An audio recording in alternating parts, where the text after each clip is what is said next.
Get in the know. Non-stop Vikings talk. It's Purple Daily on Score North and ScoreNorth.com. You know, ignorance is bliss, and I'm just really ignorant. I don't really have access to a whole lot, and I try to do that by design, so it's pretty intentional. And aside from high school friends who may text me what they're reading, and I'll text them back, and I prefer to remain ignorant, so I would appreciate not getting text. Aside from that, I really don't know what's going on.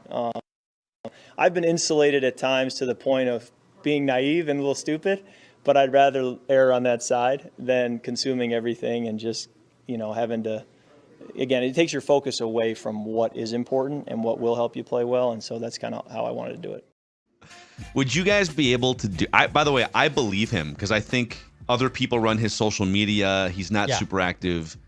If we didn't have jobs that revolved around being plugged into media and social media, if you were a football player or you were something else, could you just completely insulate yourself, never scroll through social, never watch sports shows, listen to podcasts? No, I told you about that one time. The Twins just got eliminated from the playoffs. I turned off my phone for Game 1 of 2019 in Yankee Stadium, and I had calls and texts of people wondering about my well-being because I wasn't responding or texting or doing anything on a very crucial part of my life.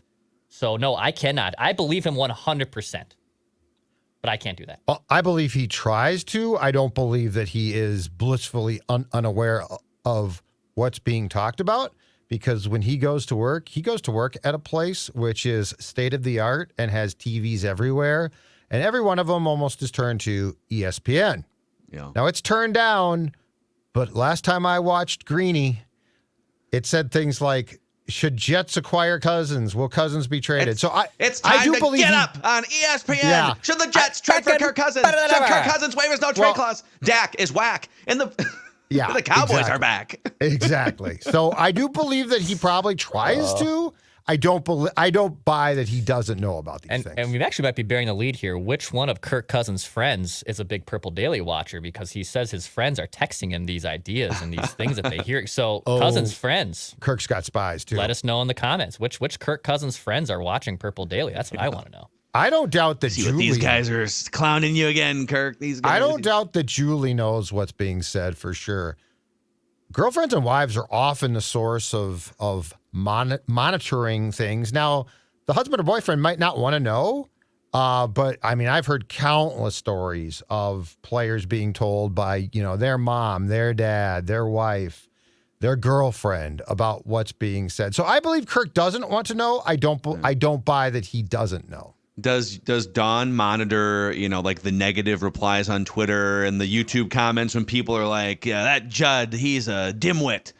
Does she stock? Does she go to your defense? No, hell no. She agrees with the people who call me a dimwit. Are you kidding? More like dud. Am I right? Yeah. Huh? She clowned me for my mustache. Judd told me that. Oh yeah, she thinks we're it. But she honestly, I love her, but she thinks we're it.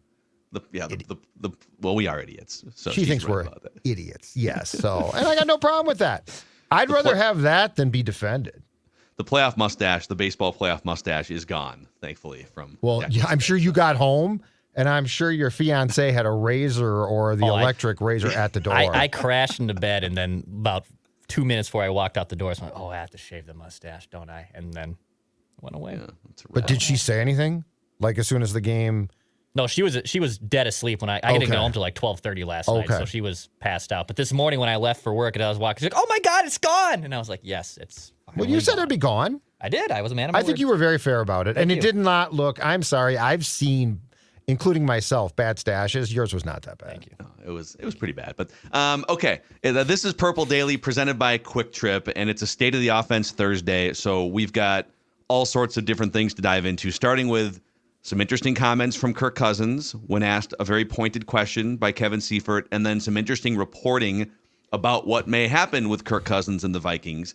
But let's shout out our friends at Federated first and foremost here. Federated Mutual Insurance Company, been around for over 100 years, providing frontline protection for businesses. They're all about risk management. And Federated's corporate culture is grounded in equity, integrity, teamwork, and respect.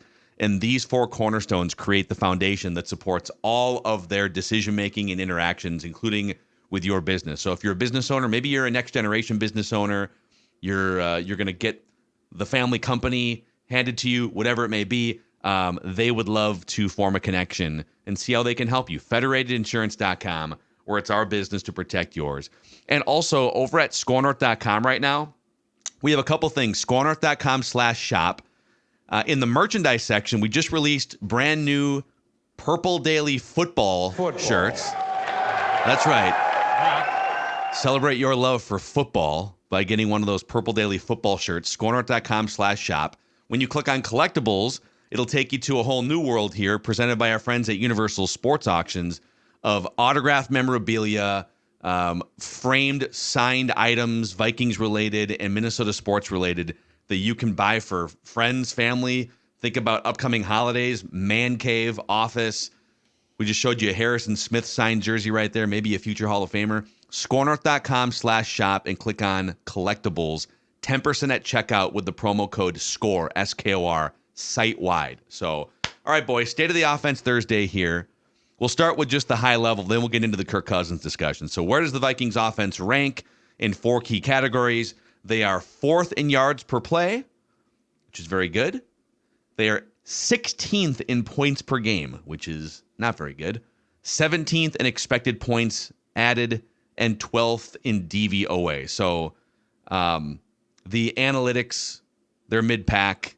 The points per game, they're mid-pack. But the yards per play, they are moving the ball better than almost any team in the NFL not named San Francisco and Miami. But before we get to the Kirk thing, just it's pretty simple, right? Like, they turn the ball over too much. Yeah, they move the ball and they turn the ball over. That's why they don't stupid score mistakes. Points. Yeah. Yes. So it doesn't take a rocket scientist to figure out why they're 4th in yards and 16th in points. State of Kirk Cousins, 4 key categories.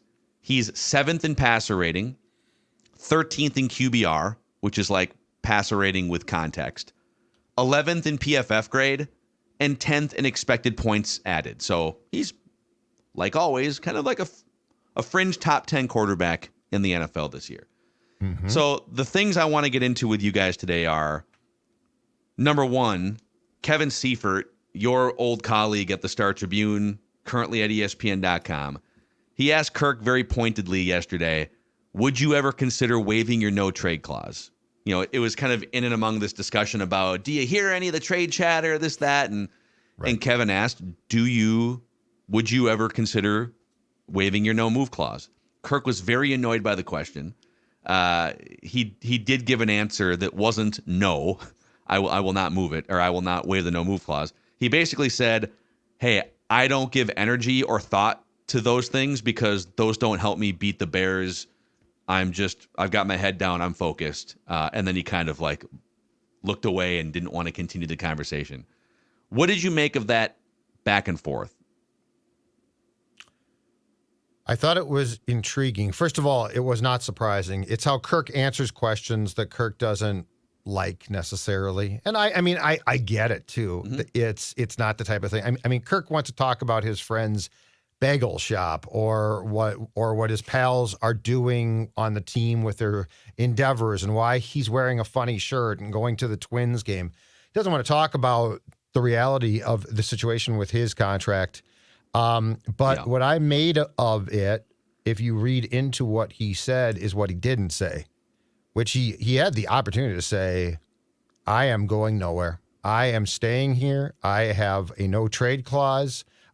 We will examine this after the season, but now is the time to focus on the season, not just the Bears game.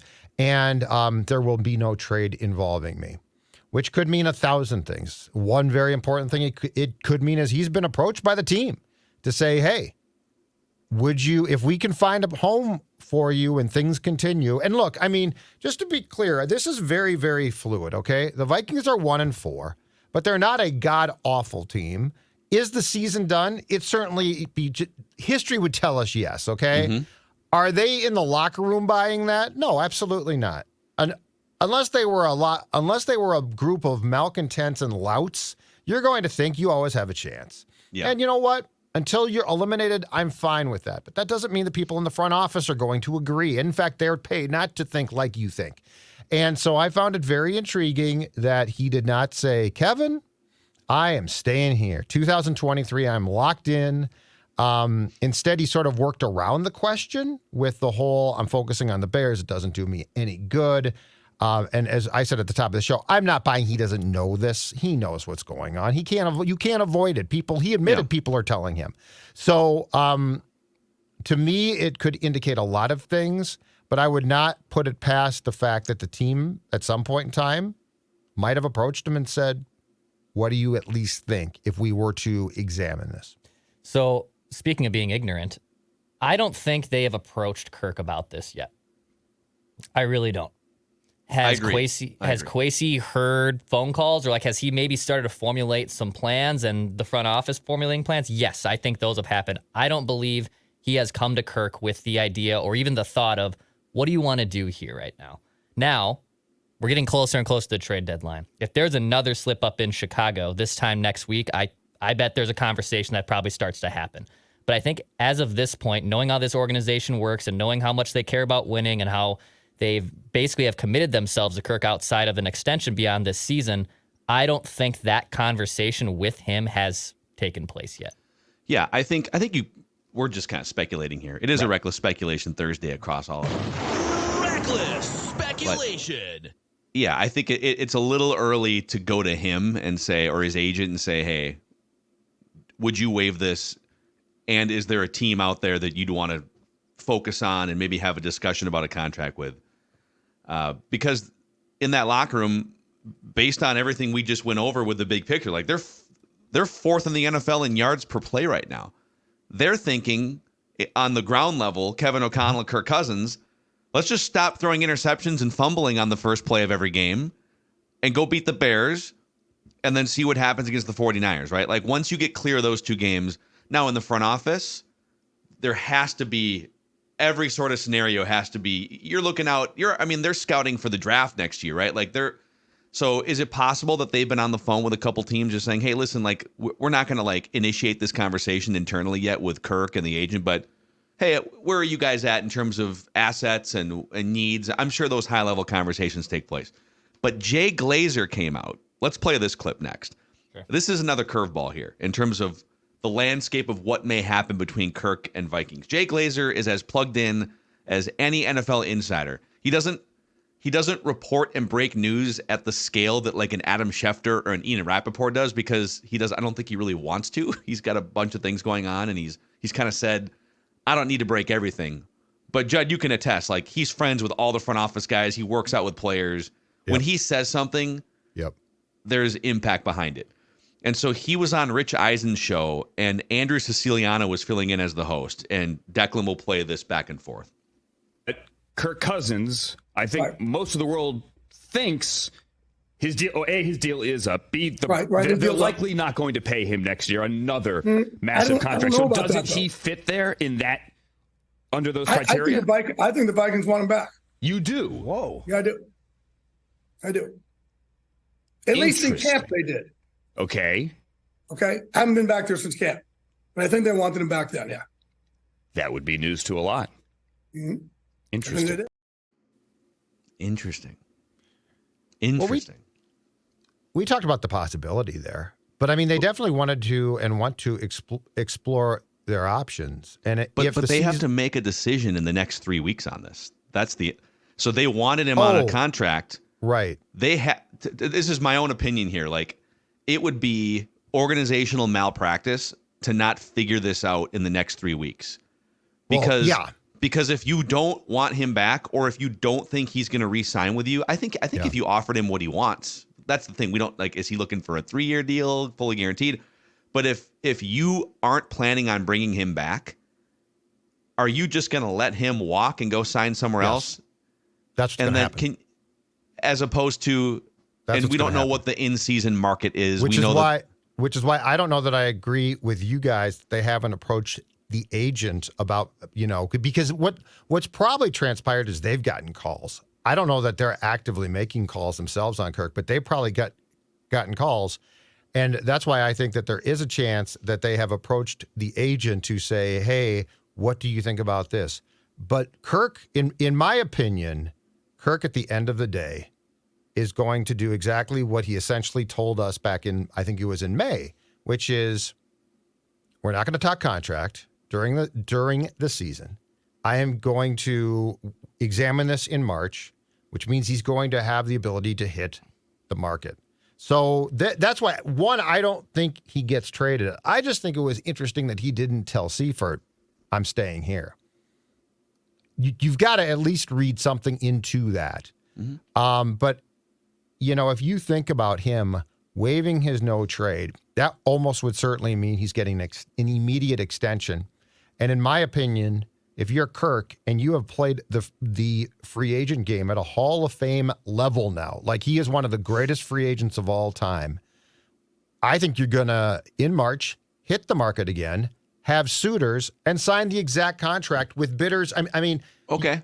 Don't forget, this is a guy who, when the Jets came to him in 2018 with an offer that was more than the Vikings did, they took the offer to the Vikings.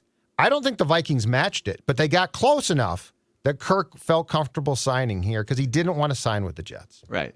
And that's why I've never thought the Jets were a realistic possibility because, again, he would have to waive the no trade clause to go play for the Jets. I don't know. And for him too, if he's going to waive the no trade clause, I think you nailed it there too. He's going to want some assurances that, all right, let's do this for 2 or 3 years. Well, Aaron Rodgers is there for, are they gonna bump Aaron Rodgers? I mean, I guess if you're the Vikings, you just swap Cousins for Rodgers. That would be kind of fun, right? He could finish off what Brett Favre couldn't back in 2009.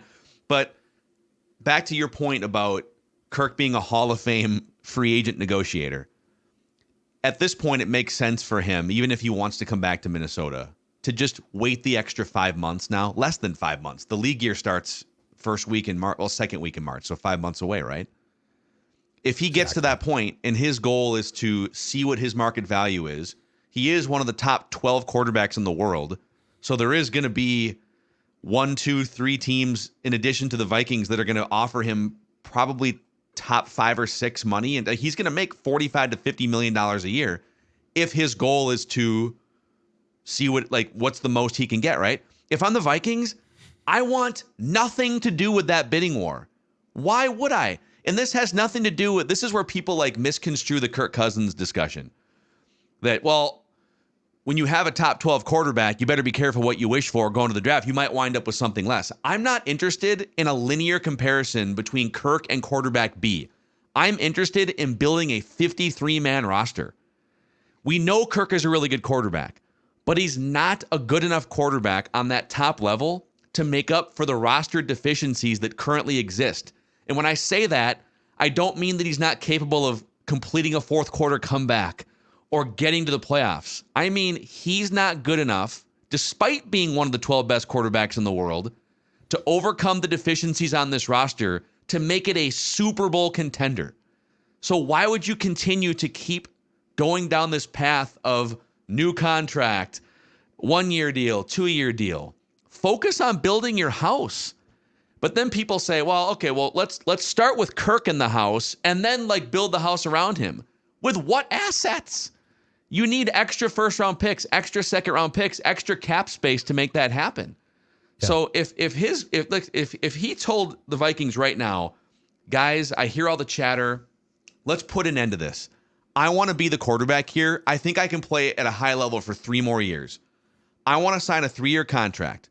I'll remove the no trade. Give me 1 more year of no trade so we can be in this marriage together. And I will take a lot less money than I would get in March in a bidding war for me. Okay? Then I would say, okay, let's have that conversation. If he's looking to get to March and pin the Vikings against 2 other teams, I want nothing to do with that. I want to build a roster. So the thing that people don't get is this. Kevin O'Connell was hired here so that you didn't have to pay Kirk. He is hired here to identify a quarterback that the Vikings can build around, who is supposed to be very damn good, but is young and is inexpensive. So you don't make the change you don't blow out Spielman. Spielman largely got blown out because he couldn't find a quarterback and because Kirk was used against him because they tied up so much cap space in Rick's shortcomings. So Kevin O'Connell was here to get the most from Kirk short term and then find a quarterback long term who is not going to cost you as much. Kirk Cousins, again, if you go back to what people told us and if you believe them, which is, if you don't, I don't disagree with you. But if you believe what Kirk Cousins said in the spring, because I asked him, I said, have there been any more talks from, they talked in March. They agreed they couldn't come to a deal. And I think that was largely the Vikings saying, hey, we want to hang loose here. We don't want to pay what you're asking for at the time. Yeah. And at that point in time, Kirk Cousins said no and basically said, we'll explore this again next March. So to think that Kirk Cousins is now going to shift and sign an extension now with the Vikings for less, I don't think there's a chance in hell. And I don't even know that in his heart, Kevin O'Connell wants Kirk back. He might not. But the Glazer thing is intriguing because I'd love to know who he talked to exactly. Did he talk to O'Connell? Does O'Connell want Kirk back? Did he talk to Kwesi? Does Kwesi want Kirk back? Does Kwesi not have faith that O'Connell can find a quarterback? I can damn well tell you Kevin O'Connell ain't going to look at Kwesi and say, you're going to identify that QB. There's a lot of questions here, and there's possible friction. But I don't think that there's any chance in hell that Kirk Cousins is not going to allow himself, or is going to allow himself, to lose control of the situation. Every negotiation Kirk has been involved in, partially because he feels spurned by the system, Kirk Cousins has been, again, he might be a fringe top 10 QB on the field. Off the field, he's top 3. And that's great. Awesome. Like, if your mission is to go get the most money for your family and that's awesome. Like, that's what most players do. Go do that. But back to Vikingsville here for a moment. If the goal is to win a Super Bowl, and if you think Kirk Cousins can be the quarterback of a Super Bowl winning team, I think we all have to acknowledge they're sitting here, they're 1-4. They won a bunch of one-score games last year. That if you think Kirk Cousins can be the quarterback of a Super Bowl winning team, it's not this team. Certainly not as constructed right now, right? Mm-hmm. Maybe other teams, like if you were to put Kirk Cousins on the Niners, although I think at this point that ship has sailed because Brock Purdy, for far less money, is one of the best quarterbacks in the league right now in that system. So that conversation can be officially put to bed after 3 years of fun speculation. But are there teams, if you plop Kirk Cousins on, the Eagles, on the 49ers, maybe in that Miami Dolphins offensive system, right? Like, could you make a case that he could win a Super Bowl? Sure. But not this team, not right now. So if he wants to make as much money as humanly possible and take up 20% of the team's salary cap, my question back to people who want that to happen, including Kirk, is, well, then how do you build a Super Bowl roster? They had one when he got here. They had an NFC Championship roster 6 years ago, one of the best defenses in the NFL. Like, the goal there was, let's plop a ready-made quarterback onto a great roster, much like the 49ers. I don't think they were quite 49ers good, but they were really good, right? Like, the goal is to win a Super Bowl, not to have, I guess, assuredness at quarterback. I hear a lot of fans talk about, it's really nice to know that you've got like one of the 12 best. There's no award for having the 11th best quarterback in the NFL. But if that makes you more comfortable, I guess, then so be it. I'm interested again in a team. Somebody put up, I think it was Adam Patrick on Twitter, and showed like the Vikings average win totals and everything the Vikings averaged more wins in the 4 years before Kirk got here than in the 6 years after he got here. Not because it's his fault necessarily, not because he's garbage or whatever it may be. It's because the team isn't as good, and it's harder to build a great team when you commit that much in resources to one guy who's not good enough to overcome the deficiencies that were created in the first place. So get me off of this ride if that's what he's interested in come March. You gave it a shot.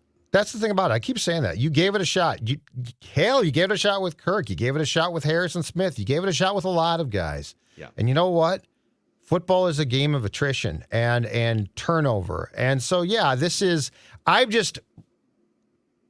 would not be surprised if the Vikings are exploring, and they should be, all options. I will be shocked if Kirk gives up power. And at the end of the season, I think the Vikings will look, especially coming off, if they had won 13 games again, I'd be singing a different song here. Like if they were 4-1 right now and they were looking like they did last year, and now it doesn't look like 2022 was a fluke, I'd be humming a different tune. But the reality is this year, in a lot of ways, is sort of back to where Kirk has been as the quarterback of the Vikings, which is, statistically, he's pretty damn good. He is pretty damn good. But the deficiencies of the team continue. And the issue is that if you are the Vikings, you are here to try and find and cultivate. And I would say this if Kirk was good. I would say this if Kirk had playoff success, which he really is not. But if Kirk had playoff success, I would say the same thing. Mike Zimmer was not fired. You did not turn over the GM to stick with status quo. And that's why in March, I think the Vikings made a huge 80% of the decision was made in March when Kirk and his agent, Mike McCarthy, said, obviously, let's do a deal. And the Vikings are like, let's wait. Yeah. But then like to the Glazer thing real quick, and then we can get to the rest of the state of the offense here. I believe Glazer's reporting that people with the Vikings want Kirk back, which means there's a gap between what that price point is for the Vikings and what that price point is for Kirk. And I doubt the Vikings are insultingly lowballing him, right? The Vikings are probably saying the same thing we are, which is, man, come on, dude. Like, God, you're like one of the highest paid professional athletes in the history of the United States of America. You've literally made $250 million and we have some deficiencies. Can we flex a little here? And Kirk clearly isn't willing to flex on the level that the Vikings want. And that's fine. And I know there's a lot of people that would say, hey, if somebody came to you and said, would you take less money for this, that? Like, go feed your family, go make generational money. But if that doesn't align with the Vikings team goals, then okay. It's an easy parting of ways. So, boy, after all this discussion here, I feel like I need some therapy, boys. It's a good thing Purple Daily is sponsored by our friends at BetterHelp. And on this show, we provide football therapy, at least we feel like we do, every Sunday on Ventline and throughout the week here, especially for this sort of slow start to the season. Well, actual therapy has helped me greatly in my life throughout the years through the death of parents and some loved ones, some other big life and professional events. So, if you ever experience moments or stretches where your mind is racing, or maybe you feel like your mind is getting in the way of self-progress, that's where therapy comes in. So you can figure out what's holding you back mentally. Therapy gives you a place to do just this, so you can get out of your negative thought cycles and find some mental peace. And for me, therapy has helped unlock some things in my brain, helped me get out of the way of some bad behaviors into new productive ones. Great football players and athletes need coaches to maximize and optimize their performance. And so that's how I would view therapy. So if you're thinking of starting therapy, give BetterHelp a try. Make your brain your friend with BetterHelp. Visit BetterHelp. That's BetterHelp, HELP.com/Purple Daily to get 10% off your first month. That's BetterHelp, HELP.com/Purple Daily. Also, Judd, let's shout out our friends over at Ugly Deck here. Therapy for your deck, actually. Could be a good thing. Yeah, and in fact, you're about to see a deck there. Well, that one's nice, but you're about to see a deck that needs work. And if your ugly deck work, with that mustache, that's the new name for Declan. Now here's the deck. Look at that, and then look what happens. You know why? Because UglyDeck.com actually gives you a beautiful deck, and right now they're offering what they're calling a Reserve My Deck Package Now special for the DIYer who wants to build a deck in the spring and save huge bucks. This is for a limited number of customers who reserve their deck package now. UglyDeck.com is offering up to $1,000 off a full deck package plus locked-in 2023 pricing. UglyDeck.com will then deliver your deck package to your driveway by May 1st of next year, and you can save as much as $10,000 on your deck build. Go to UglyDeck.com, click on the Reserve My Deck Package now. Reserve My Deck Package and save huge with our friends from Ugly Deck. Yeah. And a shout out to our friends at Nutrisource, too. I've got a sleeping monster down here. My other monster. Hungry. So Dad made a mistake. He forgot to go she was almost out of her Nutrisource chicken and rice, which she loves. And so Dad had it on his list to go get some more for her yesterday, and then realized he forgot this morning. So I think she had like one full scoop left. So I had to like give her kind of a half a scoop for dinner last night and a half a scoop this morning. Just because, I don't want her to not have a meal, but she gets very upset when her Nutrisource isn't delivered in a timely fashion. Let's just put it that way. Well, you know what? Her friend Stella doesn't blame her one bit because Stella gets upset too. And what Stella really loves is when she comes back inside from going out and gets her training rewards treats. That's what she loves. In fact, right there, she's endorsing them. She told me, get out of the way. I'll bark about Nutrisource, much like your guy, Vinny. Yeah, Vinny will just pose in the middle of the carpet. Just, hey, look at this. Go get me some Nutrisource treats. I know where they are. They're in the back pantry. Yep. I'll get up. I could be snoozing. I could be in the deepest REM cycle sleep in the world, Dad. But if I hear that bag, I'm up, I'm at him, and I want my Nutrisource. Yeah. That's NutrisourcePetFoods.com to find a Nutrisource retailer near you. Okay, the next category here, state of the offense, meat and potatoes. And the meat and potatoes are pretty good this year, gentlemen. Especially the interior, the guards. Let's talk about guards here, okay? Vikings guard play. Football. This is going to throw a lot of people for a loop, so be careful. I know. They're It's been a gonna be problem like, for what? years and years and years. Yep. So coming into this week here, after 5 weeks, 80 qualified guards in the NFL that have played enough snaps to qualify for the guard rankings on PFF.com. So 80. Ed Ingram ranks 18th out of 80.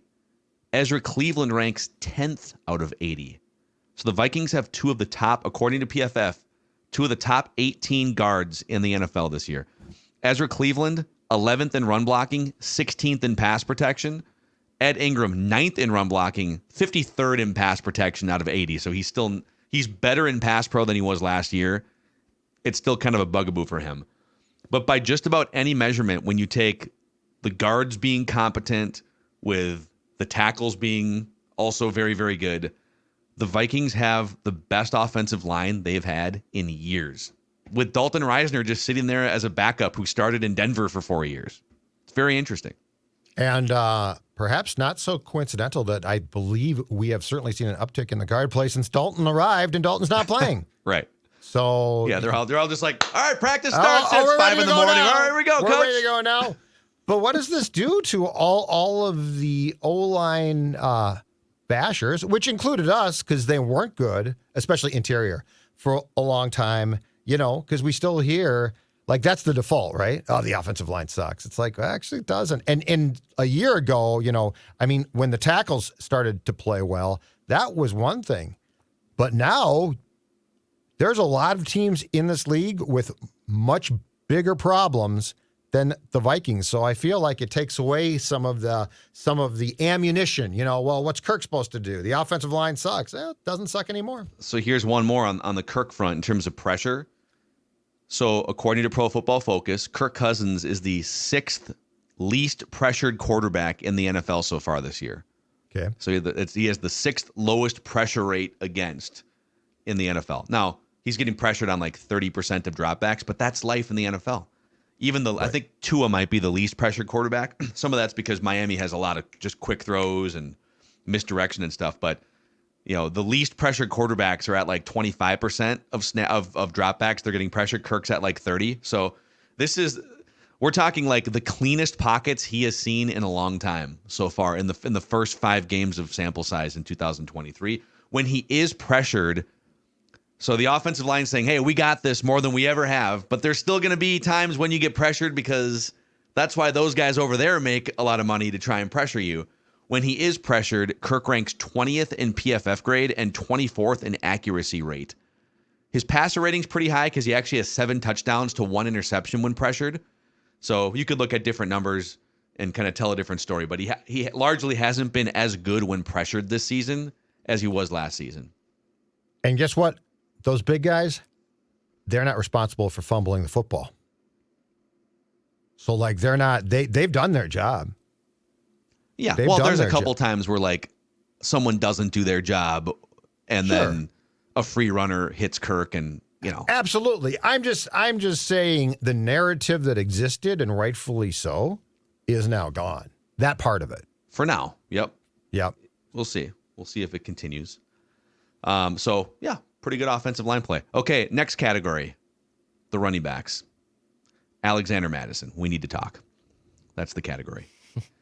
So 58 qualified running backs, according to Pro Football Focus. And Alexander Mattison ranks 47th out of 58 in terms of receiving and like passing game grade. So this would be as a pass catcher and as a pass protector, like blitz pickups, he ranks 55th out of 58 running backs through the first 5 games.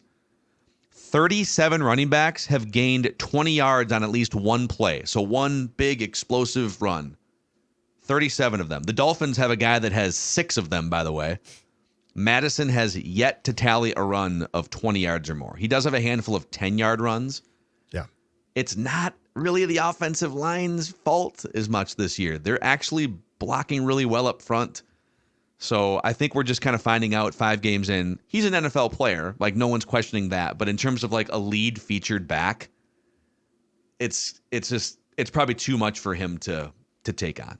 Is Cam Akers going to start to get more of an opportunity? Because it feels like he has far more of a burst. I mean, my thing, the eye test to me, the old school eye test from this football guy is when I watch Mattison carry the ball, there is a clear lack of a burst, and Ty Chandler has it. Now, whatever it is, he can't block, whatever, he ain't going to play. They just don't like him playing.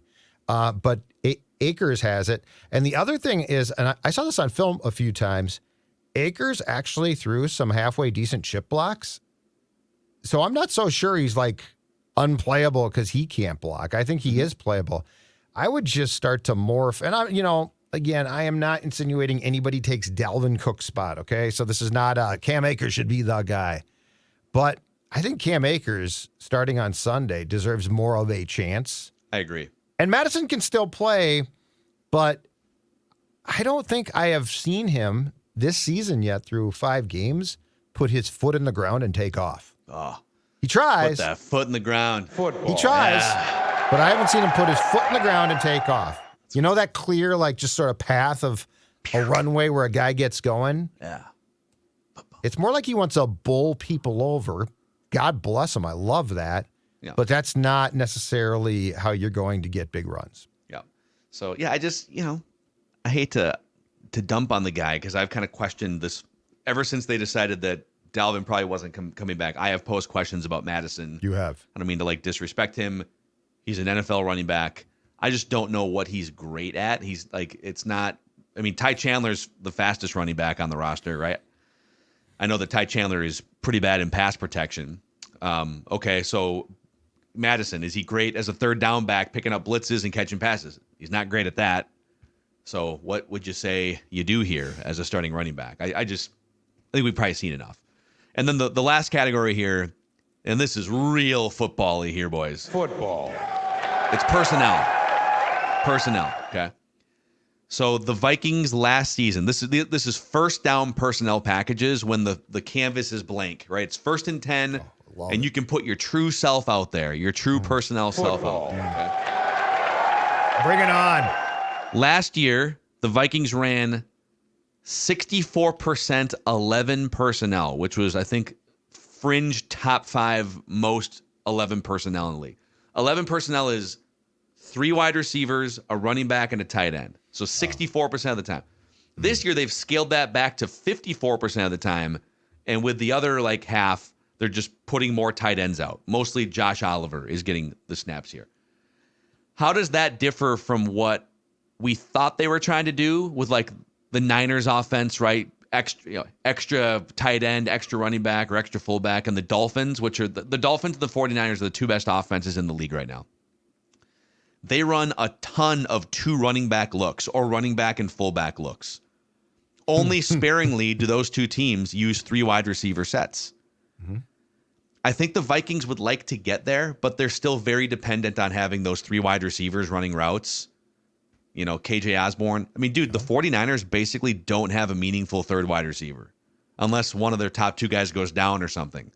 If you look at the targets, there's not like a 3rd wide receiver in sight when it comes to Niners targets, and they score 36 points a game. Right. So I do wonder if the Vikings move even further in that direction with Justin Jefferson out. Would they be more likely to elevate, like Powell for 50 snaps or somebody else?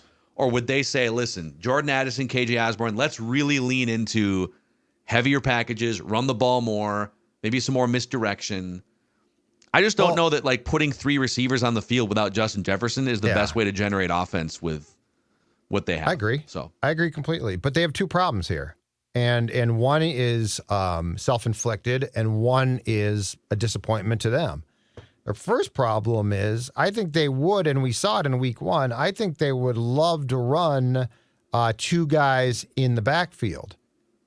But it's often C.J. Ham, who can't play that much. That's self-inflicted. Their reliance on, C.J. Ham will be fine.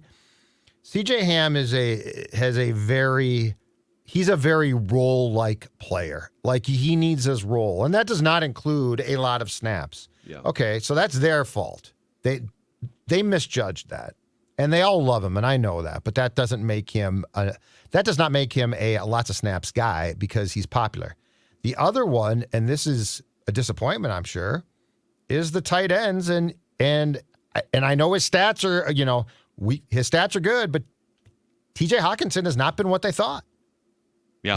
When you write TJ Hawkinson that check, and now you've got, and I know he fumbled, but for the most part, I think he's held up his end of the bargain. Josh Oliver.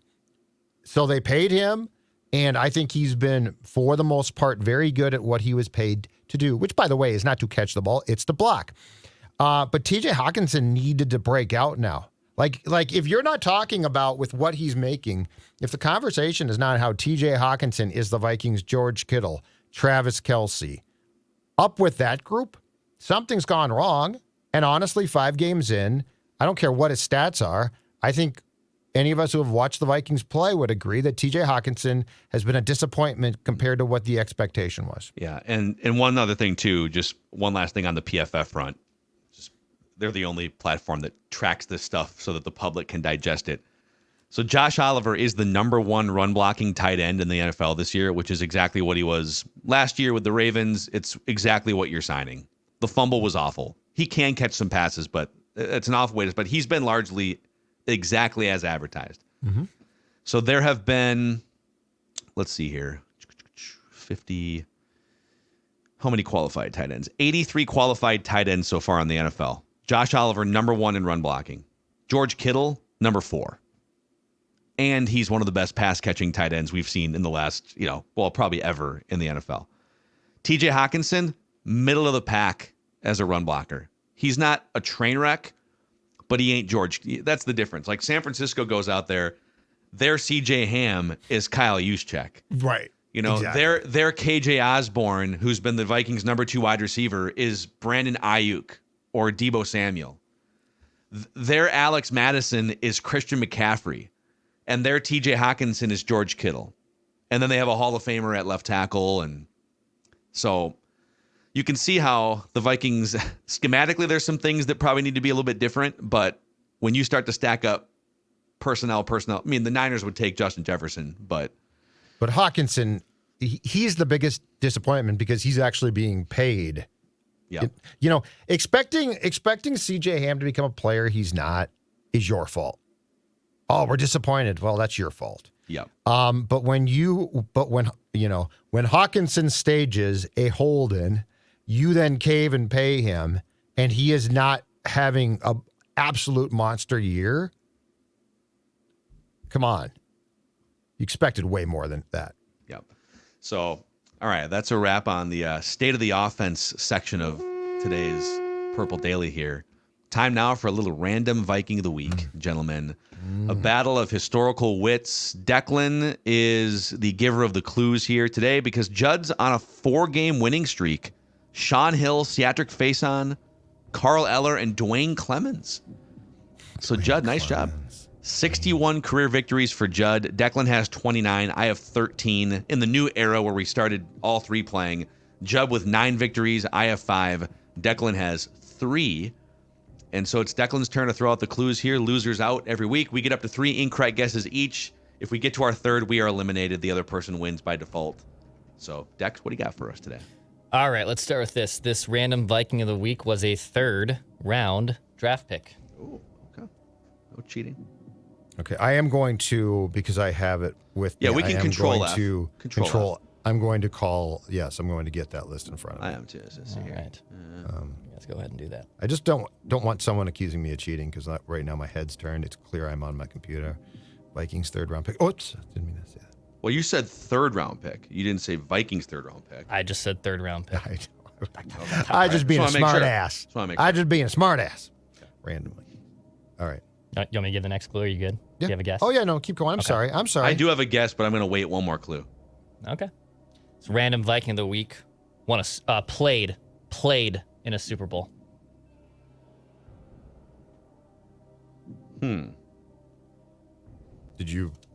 Is that not what you thought?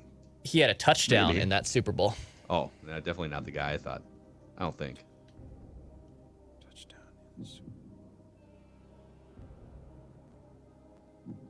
This Random Viking of the Week had 572 touches in his NFL career. Okay.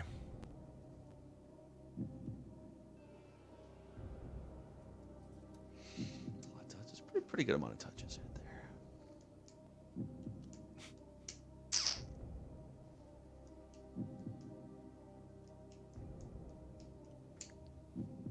This Random Viking of the Week had 57 touchdowns in his regular season career. Oh, wow.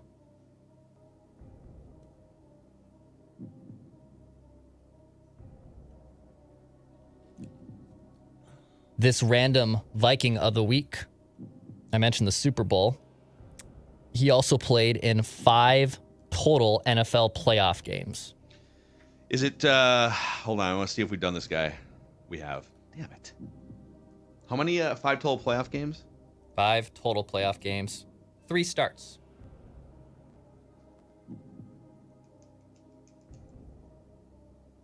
One of those starts was not with the Vikings. So he played in 5 games. He did not start the game officially. Wait. One. So he played 5. He had 5 games. 5 games. 5 playoff games, okay. 3 starts. He Yep. played in a playoff game with the Vikings. He did not start said game. So he played in 1 playoff game with the He Vikings. played in the game. He just wasn't a starter. Which basically means he wasn't on the field for the first play. I mean, that's a pretty impressive touchdown to touch ratio. You know? That's like...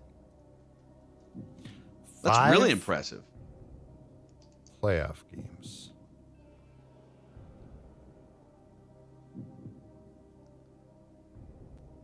$572 touches.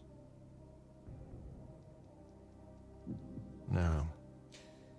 Phil Mackey once tweeted about this Random Viking of the Week. Wow, we're getting to this already. Landing this Random Viking would be a pipe dream. And it turned out to be true. He ended up landing with the Vikings. You said it was a pipe dream to land this type of guy. I will say, when you tweeted this, he did not land with the Vikings immediately. From your date of this tweet to when he actually played with the Vikings, there was a gap. You called it a pipe dream. I'm not going to give you the years yet because you can start to nail it down. I'm trying to think about the players that I fawned over. Pipe dream. Oh my gosh. Who would I have? Is it, no, he's had more touches than that. So he played in... Let me see if we've done this guy. Yeah, we have done that guy.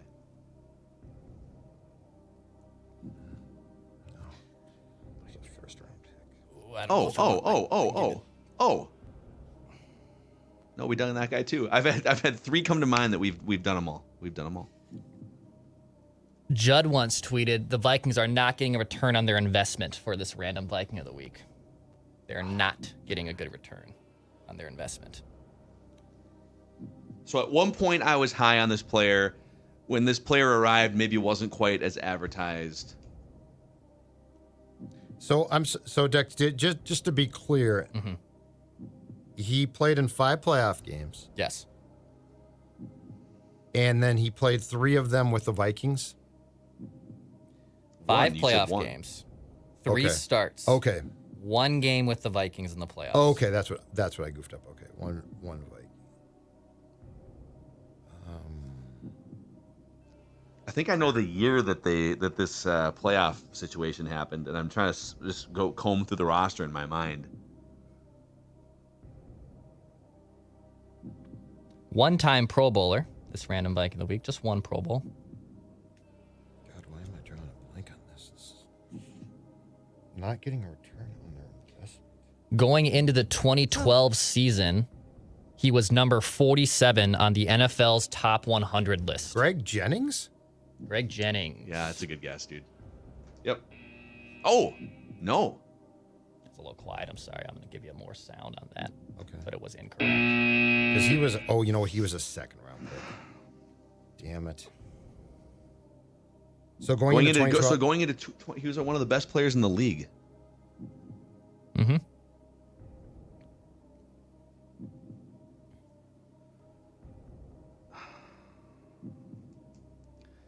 $57 touchdowns is a lot of touchdowns too.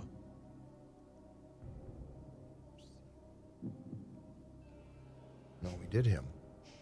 Yeah, there's a couple players I want to guess, but like we've already done one of them for sure. I'm kind of lost here. You might have to keep giving clues. No, he wouldn't have had 57 touchdowns. It wouldn't matter anyway. This Random Viking of the week ran a 4.340 at the NFL Combine. Okay, so Be this guy. what the hell? This is amazing. I should use this guy. So going to 2012, he was one of the best players. Just one season with the Vikings.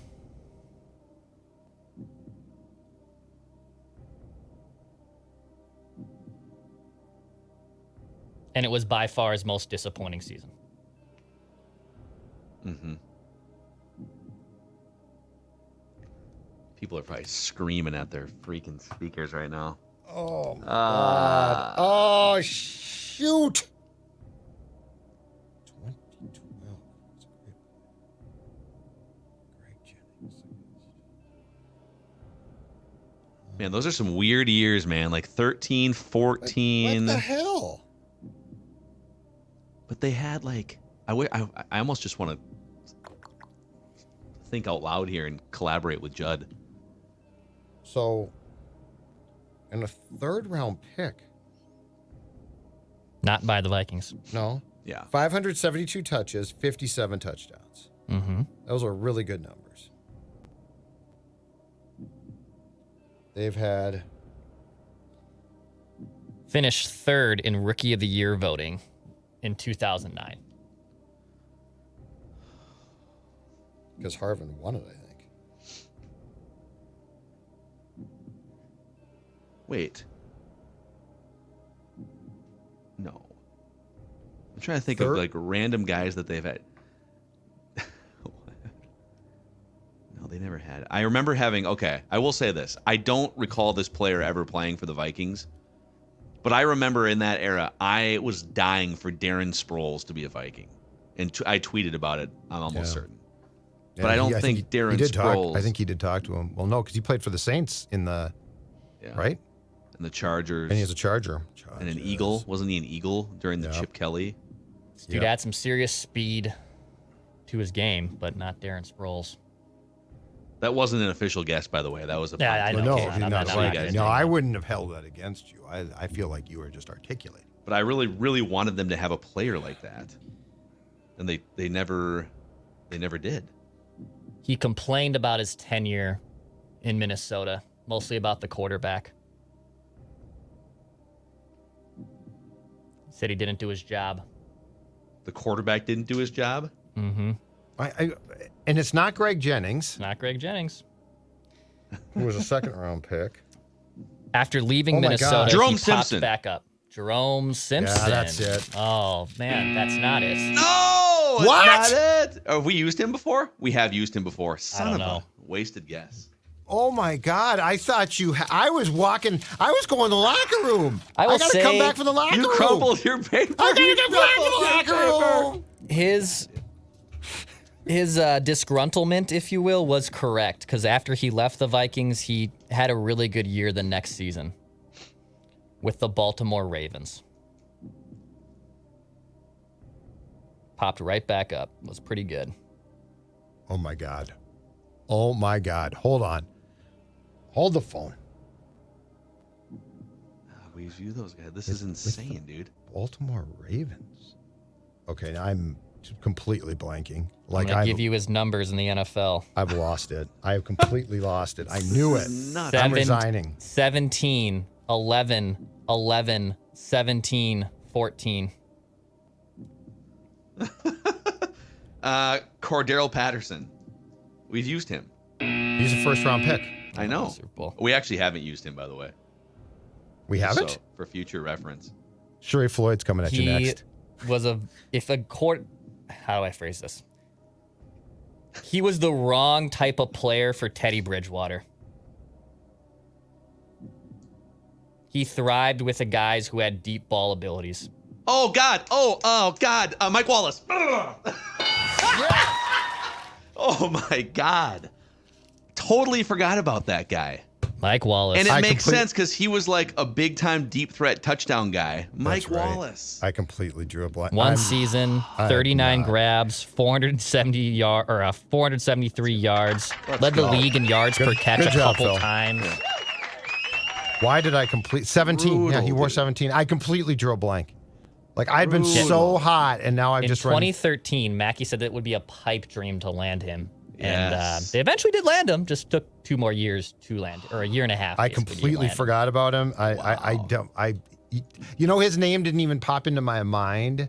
That's right. He was a Steeler, right? Wasn't he? Steeler deep threat. And he wore 17 here, right? Wow. Amazing. Mike Wallace. All right, nice Judd. Job. Why don't you tell the audience about our friends at Livia here? Take your loser lap and talk about Livia. Don't be like me when it comes to Random Viking of the Week. Be like me a couple of years ago. Lost 40 pounds thanks to this program. Livia Weight Control Centers. It's not a diet, folks. I keep saying this, guys. This is not a diet. It's a lifestyle change, and the most important thing is it doesn't stop you from leading your life. That's right. The dietitians, nutritionists at Livia are going to do their job, unlike me right there on Random Viking of the Week. They're going to help you drop that weight, and I got a deal for you. Ladies and gentlemen, Livia days have been extended through October 21st. Join now, and instead of 3 months free, which has been the offer for quite some time, you will receive 6 months free. 6 months free. That is absolutely incredible. 855-GO-LIVEA, Livia.com. Imagine all the weight that you can lose. Livia, LIVEA.com. Check in today. Get started. Quit procrastinating because this offer is absolutely fantastic. Yeah. All right. State of the offense Thursday, and a marathon Random Viking of the Week session right there. I'm shocked you didn't get that quick. I'm shocked one of us didn't get that quicker. That's a weird era of Vikings football, though. Just like a lot of randos kind of coming in, going out. But thanks for hanging out with us here. Purple Daily Vikings Entertainment. We just want the Vikings to win a Super Bowl before we die. Feedback Friday tomorrow.